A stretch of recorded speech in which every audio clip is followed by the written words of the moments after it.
guys, Rosie B here and welcome back to my YouTube channel. In today's video guys, is I'm going to share with you an important immigration updates with regards to your application of adjustment of status. So I arrived here in the US on May 30, 2021 on a K-1 visa. 2 weeks after I arrived here in the US, I applied for my social security number, but on my social security number, it has a restrictions that I'm allowed to work only with DHS authorization. So meaning you have to apply for an authorization to work.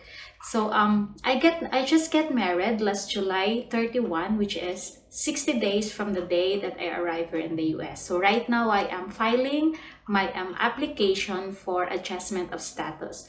And I have a good news guys, because the USCIS has released a new form of application to register a permanent resident. So they have a new form that will expire on March 31, 2023. So be sure that you fill up the right updated form. And on the new form guys, there is a good news, because on the new form there is already a section where you can fill out your social security information. So in the old form, I actually had the old form uploaded because I was filing out while gathering my documents. The old form actually doesn't have an information about social security number. You can only do the social security number information application on form I-765, which is your authorizations to work. But the new form I-485, there is already an information regarding with social security number.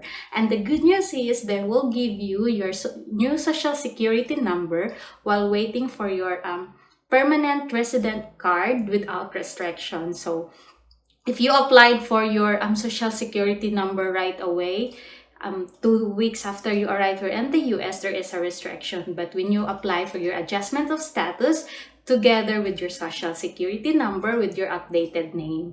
So before, there's no information in the old form of I-1485. So be sure that you fill out the new form I-1485, which expires on March 31, 2023. The old form will expire actually on September 30, 2021.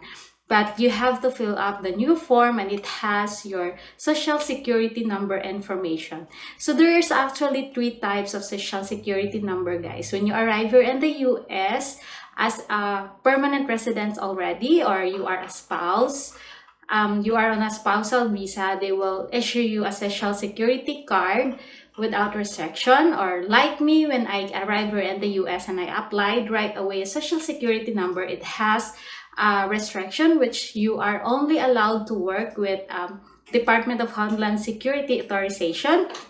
And the third social security number type is social security number type that you are not allowed to work. So those who arrive here on like an H-1B1 visa, something like that.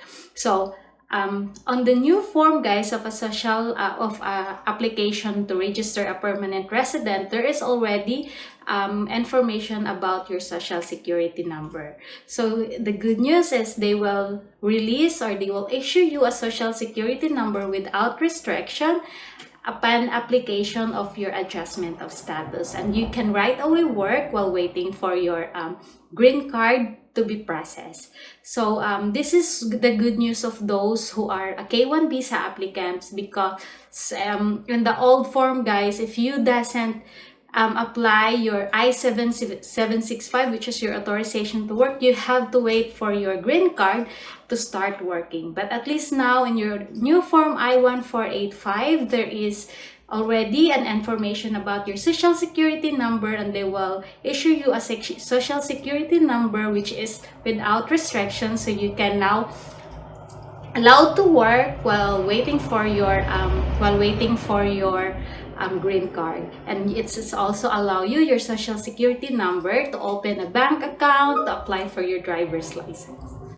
So be sure, guys, that you will fill up the new I-1485 form, so that will expire on March 31, 2023. This is actually good news to all K-1 visa applicants, because we are not going to wait longer for our social security number to be issued, and we can actually work right away upon receiving our social security card, which is without restrictions.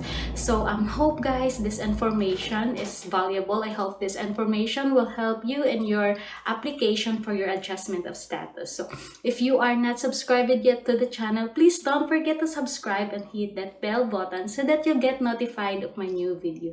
My next video about my immigration updates is how I applied my entire application of adjustment of status and what are the documents that I submitted in the USCIS. So please don't forget to subscribe and hit that bell button so that you get notified of my new video. Thank you for watching again, and see you on my next video.